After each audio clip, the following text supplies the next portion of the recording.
কালকে যখন নেত্রী আসবে পশ্চিমবঙ্গের প্রতিটা জেলা থেকে মানুষ নেত্রীকে দেখতে আসবে।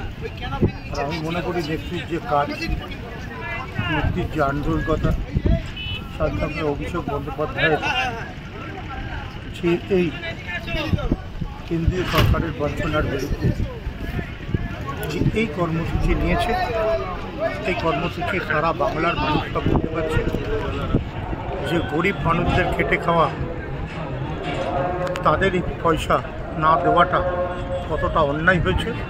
পশ্চিমবঙ্গের এই বার্তা অল ইন্ডিয়ার প্রতিটা জায়গায় জায়গায় স্টেটে পৌঁছবে, এবং মানুষ বুঝতে পারবে যে মমতা বন্দ্যোপাধ্যায় সারা পশ্চিমবঙ্গে না, ভারতবর্ষের পক্ষে একটা নাম করেছে মুখ্যমন্ত্রী হিসেবে।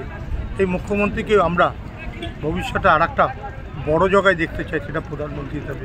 আমরা চাই এই বার্তাটা যাতে কালকের এই মঞ্চে হয়। কোনো নতুন মুখ কালকে কি দেখা যাবে? দেখুন, একটা কথা বলি, মমতা বন্দ্যোপাধ্যায় মানে চমক, অভিষেক বন্দ্যোপাধ্যায় মানে চমক।